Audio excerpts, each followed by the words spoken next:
didn't have a movement. Look at the results. Look at who's showing up.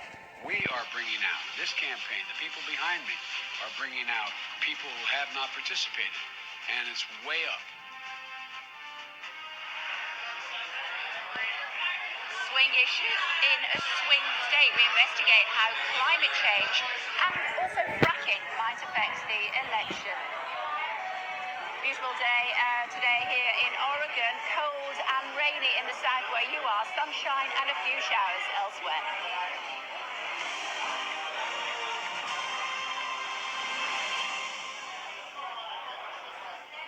Hello everybody, a very good morning where you are live here this evening from the River Pig Saloon in Portland in downtown Oregon. We'll be reflecting on our road trip covering 4 states in 4 days with reflections on Super Tuesday. But we start with breaking news from overnight, and the coronavirus has claimed its first corporate casualty. The struggling airline Flybe collapsed into administration, its boss blaming COVID-19 for the slump in sales, finishing them off. Finally, they were in trouble before, as you know. The news was announced to the company's 2,400 employees in an email overnight. The chief exec saying he feels deep sorrow of what's happened. The airline had recently agreed a rescue deal with the government, but with more help needed. The pilots union BALPA says it's been the in Oregon for you today, 4 states in 4 days, to give you an idea of what's happening with Super Tuesday.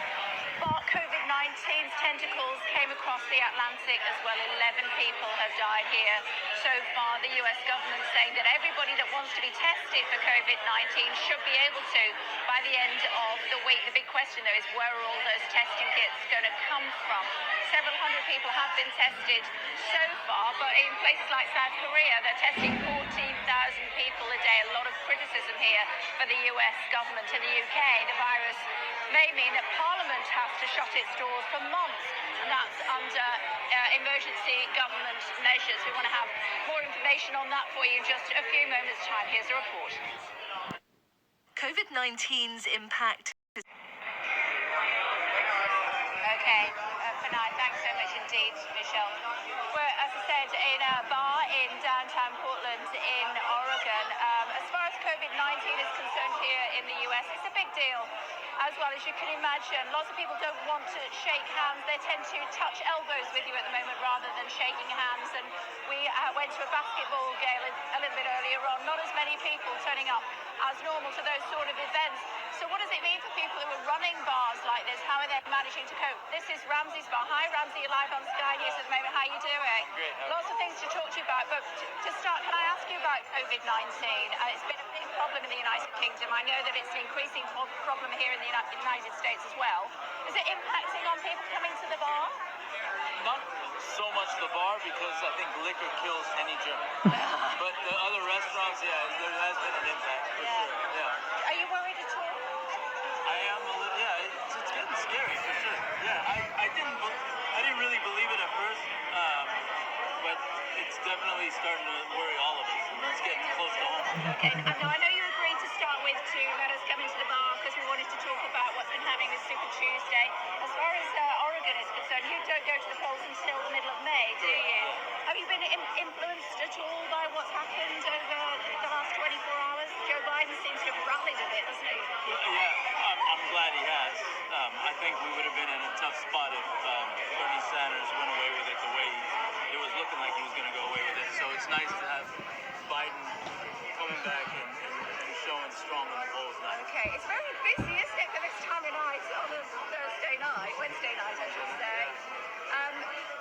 Talk to me a little bit about what sort of people that you get down here and where the name of the bar came from in the first place. Well, we get everyone from the neighborhood down here. So we get all kinds of people, depending on the night and depending on the time of the night. It's the cheers of the poll. I love that phrase, okay. Yeah, and just a normal bar, a normal pub. Yeah, but as far as Portland is concerned, for people at home who perhaps don't know much about it, we're on the west coast of the United States, up above California. It used to be a logging town, didn't it? It did. Still kind of is, but it used to be a logging town. That's where I came up with the name River Pig. River Pig was the nickname for the lumberjacks who used to float the logs down the river to the sawmills. They had the toughest job. They got paid more than everyone else, and they enjoyed to drink. So we came up with the name River Pig. That was their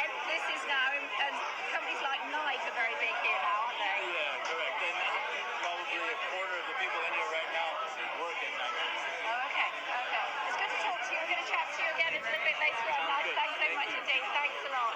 It's certainly a buzzing car, I have to say, on a Wednesday night into a Thursday. I wanted to, as I said, they're only going to the polls here in Portland, in Oregon, in the middle of May. It's very much a blue state here, though. What do they make of the Biden bounce? We're going to be talking about that in more detail. Got a little vignette to throw to, so you can have an idea of what Portland is like in just a short time.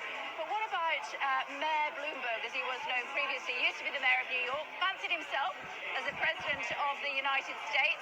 He pulled out yesterday after a dismal showing on Super Tuesday. This is what he had to say.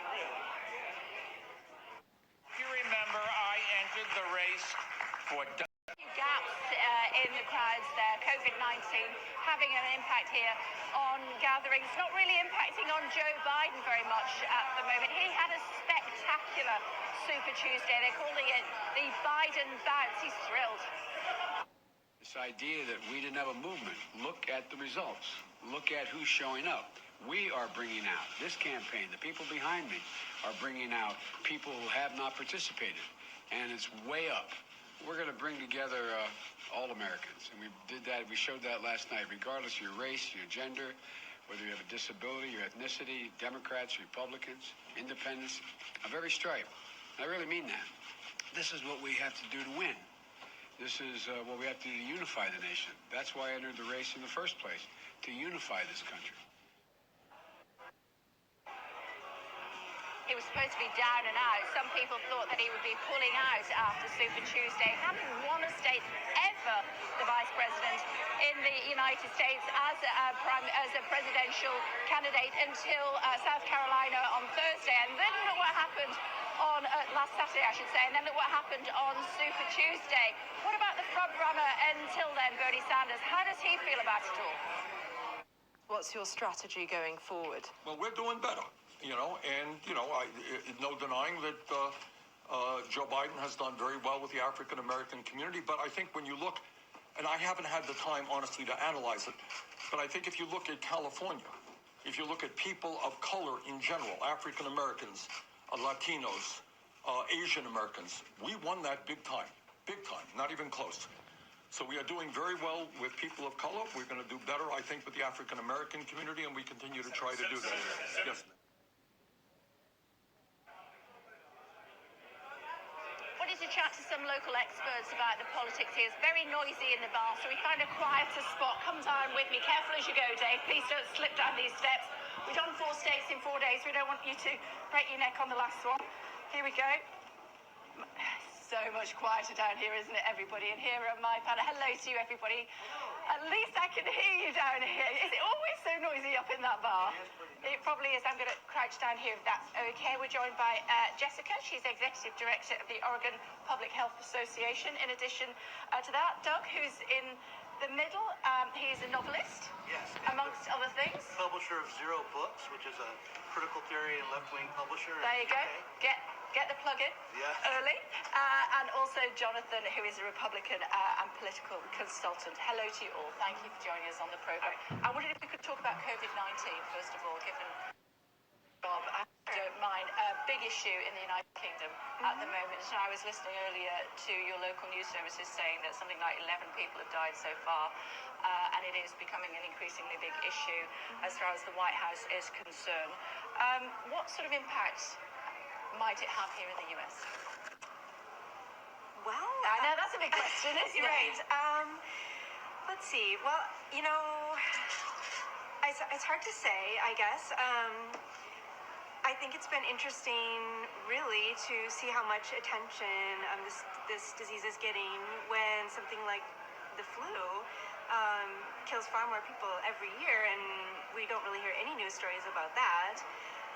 I do have a lot of confidence, though, in the CDC and the different state and local government agencies, the health departments, and their ability to, track disease and manage it at the local level. So I think it could have an impact, or I'm sure it will have an impact. But I really do have confidence in the systems, and I think we'll manage it. Are you guys worried at all? Sure, yeah. I have a son who's an exchange student in South Korea, and he's under lock and key in his host family's home. And I expect, and he isn't coming back early because they feel that putting him on a plane is risking his health. Wow. Okay. So, yeah, and then there's been deaths here in America. I feel like we're all just, sitting on a. What do you think, time Jonathan? bomb. Well, I think that it's important for people to take something like this very seriously, but at the same time, not to unnecessarily scare people and get them into a panic mode. And I think what we saw was the stock market took a huge hit, and we saw, Democrats politicize the issue, and you saw Republicans snap back with their response, of course, too. And it's just like something like coronavirus really is not a partisan issue, and nobody really should make it one. You're shaking your head there, Doug. Well, I mean, if you have an incompetent administration that's unable to actually, look, it's not easy to be competent right now, and no government's doing perfectly well, but it would be nice to have someone in the White House who is more concerned about the coronavirus than he is about himself. And I just don't think we can say that when it comes to Donald Trump. Well, I think that he has gotten praise from even people in public health for his response. I would say that the people to listen to are the health professionals. So I have recommended that if you're going to listen to anyone, you listen to scientists at the CDC, the people that run your state health department, and your local health administrators. They are the ones who understand communicable disease and what you can do to keep you and your family safe. And it's the same things that you would do to keep yourself safe from any disease like this or illness like this. Washing your hands regularly, keeping For some at least 20 distance. seconds, we were being told all about that in the United Kingdom. It's good advice. Let's talk about politics, should we? Let's not politicize the coronavirus any further. Let's talk about what you think about what happened on Super Tuesday. He's not really your man, Joe Biden, is he? But it looks as though he's certainly the front runner as far as the Democrats are concerned for now. Right. Well, it was really a surprise, really, to see the Not least to him, I don't think. Well, it was surprising. It was surprising. What was surprising really was the two candidates dropping out right before Super Tuesday. So really narrowing it down to those two, much quicker than I think most of us thought would happen. I have been leaning towards Bernie Sanders myself, but I guess we will see how that plays out as we get closer to the Oregon primary. He's your guy as well. Oh, absolutely, yeah. But I feel as though. Why? Well, I'm a socialist of type, and even though Bernie's a little soft, he's the closest thing to my own perspective that I've ever seen in American politics. So I've been supportive of him, since 2016, and I haven't stopped. I've been hoping he would run again. Even though he's a little older, I was thinking this is his time to come back. Okay, that's a bit awkward because Jonathan says that he thinks that people that support Bernie Sanders represent some of the worst time in politics. Well, I think that we saw with some of his supporters coming out and saying some of the most heinous things on social media. We also had one of his supporters talking about armed revolution. We also saw one of his supporters literally shoot at Republicans. Congressman Steve Scalise was a victim of that. There's this big episode of that on Twitter. Michael Bloomberg actually ran ads, telling the Bernie bros to, cool their jets and that they need to really get a handle on, the kind of rhetoric they had. And it's going to be interesting because, for the past, really 4 years, people have criticized Trump and Trump supporters for engaging in kind of the rough and tumble sort of politics. And that's the politics that Bernie Sanders and his supporters certainly are bringing. And so, I think in 2016, I did predict that Bernie Sanders would be who the party was going to have compete against. I'm going to let you come back on that really quickly, Joe, because we're almost out of time. Go. All right. Well, look, I'm disappointed we haven't said much about climate change, but for someone who has to probably reluctantly support Donald Trump to talk about civility in politics or worry about the Bernie Sanders supporters is beyond laughable. The man in 2016 encouraged his supporters to punch out protesters and said he'd pay for their bail. So, I mean, it's just a sick joke for anyone to be on the Republican side to turn and point fingers towards some people on Twitter who are, who like Chapel Trap House and say mean tweets. Guys, I'm going to let you continue on with that conversation. Please don't worry about us not talking enough about climate change. We are going to do that throughout the course of the programme. We've got a vignette about that a little bit later on as well. So thanks very much indeed. I'm sorry we're out of time. Thanks so much indeed for joining us. Thanks a lot. We will be talking about climate change. It's a huge issue here in the state of Oregon. That is something that all of the Democrat candidates will have to face up to if they want to get the nomination to be in the White House. Hello again, everybody. It's 7:30 on Thursday, the 5th of March. Welcome back to Kay Burly at Breakfast. We are live from Portland in Oregon, downtown. Fantastic bar. The fourth and final leg of our US road trip. We'll be picking over the aftermath of Super Tuesday and also looking at how climate change could prove to be a decisive factor in deciding who is in the White House after November. But first, looking at how the impact of that Flybe collapse will have on the economy, and also how business more broadly is dealing with COVID-19. Let's talk about it in more detail. The director. We've just listened to a report about climate change, and it's been described as a public health emergency. Would you agree? Yes, I would. Absolutely. But I would say you should ask her about that because I think you're an expert. She's an expert in the public health side of climate change.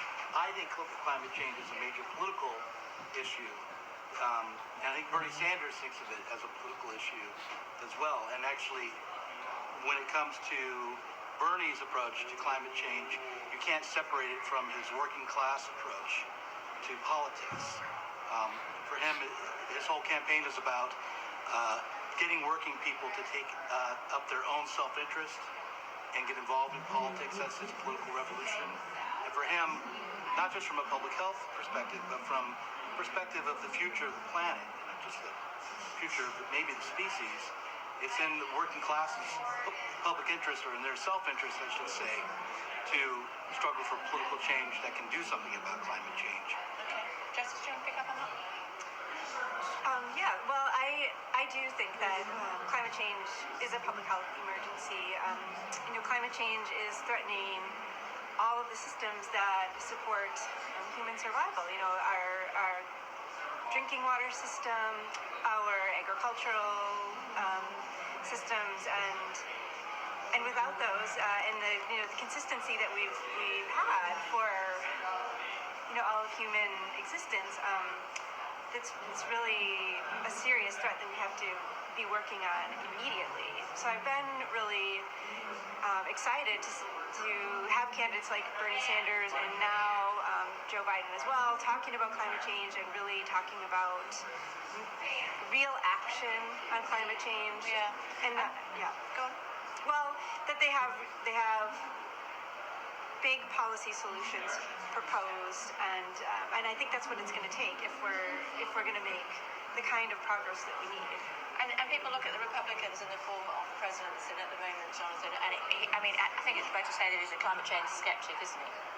Well, I think what happens is the climate change issue is used as a political football, especially here in Oregon and really across America. But when you go out and say we're just going to kill a bunch of jobs and then talk about position jobs that don't ever show up, especially in areas in the Midwest, for example, and here in Oregon we have timber unity and you just see that the policies are not actually doing anything to address climate change. I mean, you have all these states, especially out here on the West Coast, passing and trying to pass bills like cap and trade, and really all it does is create slush funds for crony friends, pals, whomever of people like the governor, and in particular here in Oregon. Big claims. Yeah, well, the bill here in Oregon would have given the governor the ability to enter binding contracts, which means they can't be changed by any future governor or any future legislature, with even foreign governments. So you're going to ransack the economy at a state level to make, a tiny dent in supposedly with climate change, and enrich a foreign and entity on that. It just doesn't make sense. That's why we don't need market solutions to the climate change, but we need just straight state intervention and something like the Green New Deal, where you get people involved in government to force the issue of climate change, investment in green technology, and the rest. But don't cap and trade it. Just tax carbon emissions straight up. Well, I mean, with the Green New Deal, for example, I mean, you have Democrats shrieking like the, prophet on a box in the middle of the street saying the world's going to end. They said it's going to end in 11 years, 12 years, a couple of people that said different numbers. But when you have, like, that kind of Armageddon approach, I mean, The claim isn't that the it's world's not. going to end. They have made that claim. No, the claim They is totally that we're made going to that claim. reach a tipping point where we can no longer pull back from major climate change. Not that the world's going to end. Unfortunately, it will continue, just in a much more miserable way, in an impoverished way. So we'll be living, and mostly poor people, will be living in the misery of climate change. And, that's what we're trying to avoid. Not a cataclysmic, apocalyptic end. That's a way to spin it into something absurd. It's very real. I think we can, quibble about these little details, but the fact is that it is real and that major action does need to be taken. A leader is someone that admits there's a problem and works to find the best solution to the problem instead of denying that it exists at all and then doing everything they can to actually make the problem worse. I don't see that as a true leader. Well, I think that if you're looking for true leadership, the Democrats are not really truly leading on climate change. They're using it as a political tool and a weapon to go against the president. And the private sector, the industry has made great strides in reducing, their own impact on the climate. And so, it seems like little details to people, but, a paycheck and a job is a big deal. And like in Colorado, there was a coal mine that was going to get shut down by a group called Wild Earth Guardians that just basically inundates the federal government with lawsuits so that they can get their lawsuits subsidized by taxpayers. And they were picking on this coal mine, and had it been, shut down like they wanted, it wasn't. It would have been, for that town, the equivalent of Denver, the capital of Colorado, losing 80,000 jobs. And so until the left comes up with rational, sound solutions that don't jeopardize the economy and people's livelihoods. This is why Bernie Sanders' approach to climate change is so important, because he doesn't separate the needs of working people from the need to do something about climate change. It's very easy to turn working people against environmentalists, say, when you offer them the choice of being unemployed or having, clean air to breathe. But the idea with the Green New Deal is that we're going to ensure that people have a living wage and jobs and new technologies that will get rid of some of the pollution and some of the problems, some alternative energy sources. Final thought from you? Well, so I think that climate change also actually brings with it a huge public health opportunity, because if we really did reduce emissions the way that we need to reduce the impact of climate change, we would also be eliminating huge amounts of air pollution that lead to death and disease at very high numbers. And so it could be a fantastic opportunity to improve health across the entire nation. Guys, we've got breaks, we've done everything, but we're still out of time, so it's good to talk to you. Thank you very much indeed. We're afraid we're going to have to leave it there. Thanks very much. Thanks a lot. We arrived in Portland a little bit earlier on today. Actually, we took the opportunity to travel around the town, the city, and to see for ourselves what sort of impact climate change has here. This is my short vignette. They call it the City of Roses, but it's winter here in Portland, and as you can see, they're not in bloom. But don't be deceived. The environment is a year-long issue here. Oregonians very quick to tell you that the climate is one of the main concerns when they choose their Democratic candidate and their president. Portland is historically a timber town, but it's an industry that has receded over the decades. Debate rages here between groups that want to reduce logging to protect woodlands and wildlife, and those that still depend on the state's famous forests for revenue. It's just one of the environmental fault lines playing out year on year. The Eagle Creek fire that started just upstate in the Columbia River Gorge is fresh in the memory from 2017. Due to dry conditions, the fire burned for months, destroying around 50,000 acres. Such fires and the thick blanket of smog they cast over vast areas of the state are becoming more common. Events like that inspired young people in some of the state's major cities to take part in the school strikes inspired by Greta Thunberg. The next generation of voters here are plugged into the global climate movement. Today, old industrial districts of Portland are packed with trendy breweries and coffee shops frequented by Democrat voters. It's the home of Nike, and sports bars are packed out on match days. The city's high-flying soccer team, called the Timbers of course, is right at the heart of this progressive part of the Northwest. Oregon is a true blue state. The question is how it's going to be influenced by the Biden bounce. Whichever way the state votes in May, the message is clear. The Rose City is still on the march.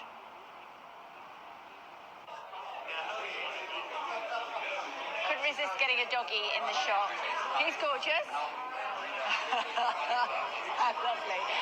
We're still in the bar in Portland, in Oregon. I want to bring in Daniel Shea. Hi, Daniel. It's quite noisy, so I'll have to sit next to you. How are you? Pretty good, Kate. Pleasure to meet Nice you. to see you. You're a former Vietnam vet, aren't you? I am. Marine Corps, 1968. Okay. Tell me which of the candidates best represents your views. Well, I was only there for about 2.5 weeks, months. My brother also came over in the same country just about at the end of the operation that I came from, that I just finished. And because he was there, I was sent out of the country. But both of us experienced, didn't take much, experienced trauma, death. My brother came home in a straitjacket. I was sent to the Philippines, and I thought, the war was over. I didn't want anything more to do with it. I had a lot of people that I saw die because of sniper fire, booby traps, stepping on mines, and I was in an area called Pine Tree Province where Agent Orange was sprayed. It's one of the heaviest saturations of Agent Orange. I come home, want to put it all on the shelf, have nothing to do with the war. The anti-war movement was going on. I admired the people that were standing out there because I had nothing, I didn't care about war. But at the same time, I didn't want to have anything to do with it because it brought up memories. Of course. The nightmares. I'm sure. Is there a particular candidate that you feel that would best look after former veterans? Is there a candidate that will look after former veterans? Yes, for me, Bernie Sanders has been always a great supporter of veterans. Tulsi Gabbard is actually very good on veterans. She's somebody I've been very supportive. She was at Standing Rock. BFE was, I'm a member of Veterans for Peace, and she is somebody who was at Standing Rock. I have some issues with some of the things that she said, but at other times she's actually been very good at issues. Bernie, for me, represents what is important for us to stop these perpetual wars, to create a healthcare system for everybody. I'm in the VA system, which is a model for Medicare for all. In London, the VA system is more like the British, but Medicare for all is more like Canada. Sadly out of time, so we're going to have to leave it there, but it's really interesting to talk to you. I should tell you, though, that... Sadly, we're out of time, but can you tell me just a second during the break? I can't believe you're 70 years old. Look at me. Thank you. Look at me. Talk to you in just a second. Thanks very much indeed. Coming up in just a few moments' time. Continuing coverage from here in a bar in Portland, Oregon. Who do they want to be the next president?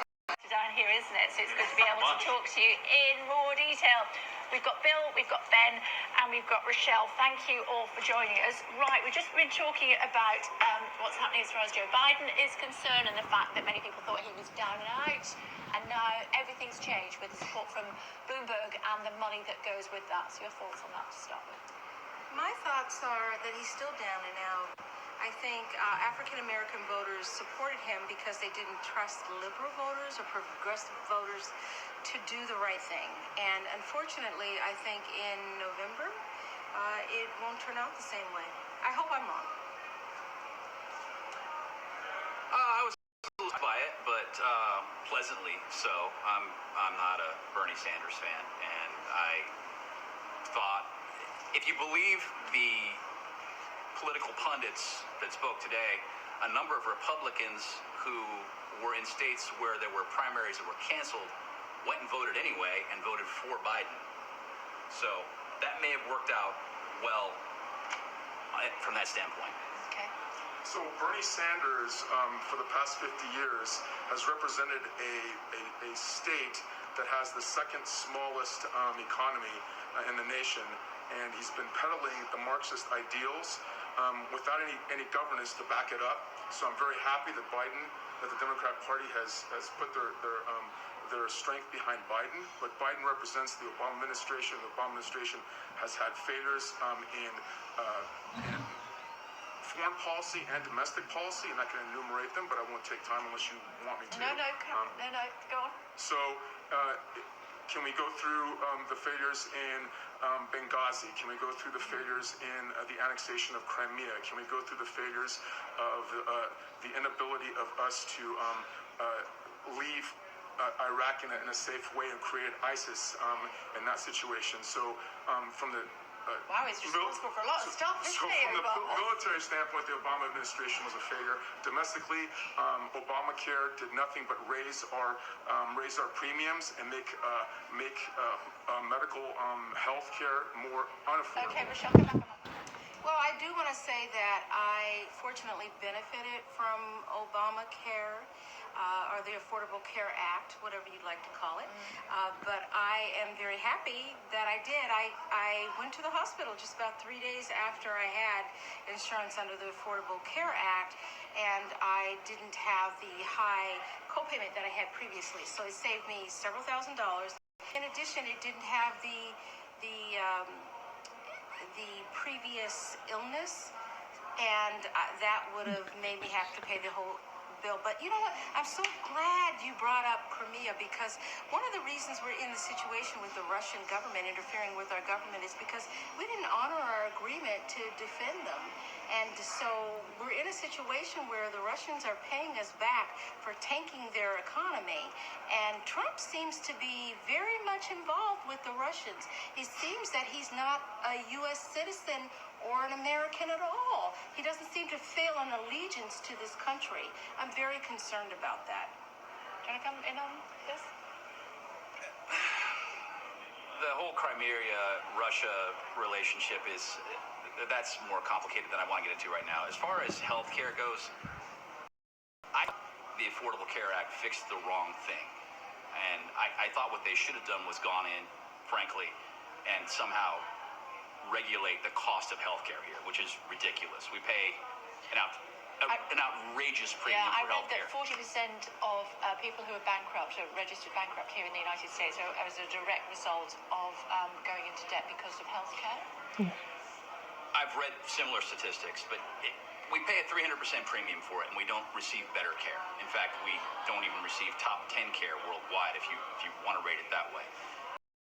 Went about fixing things the wrong way, and that was why I wasn't really a fan of the Affordable Care Act. It did solve some problems from the standpoint that it gave people who couldn't get health care the ability to do so. So it was good from that standpoint, but it created a whole bunch of other problems as a result, unintended consequences. Okay, who's going to be the next president? I'd like Trump to be the next president. I think his policies, economic-wise, are top-notch. He's brought the unemployment rate down to historically low levels. The key to coming out of poverty. Wage rises have stagnated, haven't they, under him? What is stagnated? Wage rises. Wage rises. Actually, that's absolutely incorrect. Wages have risen, and labor participation rate has risen under his policies of lower taxes, lower regulation. Minorities have benefited greatly. Lower than the Minorities last 2 years of Obama's minorities have benefited greatly from the economy, and their unemployment rate has dropped for those specific minorities. That's the key to getting people out of poverty.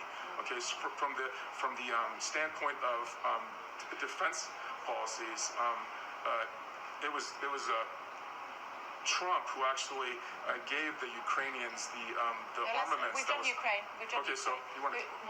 Which of the candidates do you want to go up against Trump?